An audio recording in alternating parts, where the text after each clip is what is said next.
नाशिक शहर काँग्रेस सेवा दलाच्या वतीने राष्ट्रपिता महात्मा गांधी यांच्या रामकुंड पंचवटी येथील गांधी ज्योत व गांधीगिरी मार्गाने मूक सत्याग्रह आंदोलन शुक्रवारी सकाळी 11 ते दुपारी 2 वाजेपर्यंत करण्यात आलं। काही संघटना जाणीवपूर्वक समाजामध्ये तेढ निर्माण करण्याचा प्रयत्न करत असून ते या माध्यमातून नथुराम गोडसे यांच्या उदात्तीकरण करण्याचा प्रयत्न करत असून ज्या राष्ट्रपिता महात्मा गांधींनी संपूर्ण जगाला व देशाला देशहिताचा, अहिंसेचा व मानवतेचा संदेश देण्याचं काम केलं आणि ते संपूर्ण जगाने व देशाने पुढे नेण्याचं काम सुरू असताना जाणीवपूर्वक समाजामध्ये तेढ निर्माण करण्याचा या विशिष्ट संघांना काम करत असून आम्ही त्याचा जाहीर निषेध करतो। अशा प्रकारे गोडसे यांचे उदात्तीकरण करण्याकरता यात्रा करत आहे।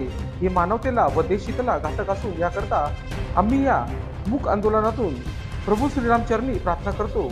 या अशा प्रवृत्तीच्या लोकांना सद्बुद्धी दे व देशहिताच्या कार्यासाठी त्यांनी आपल्या संघटनेच्या माध्यमातून काम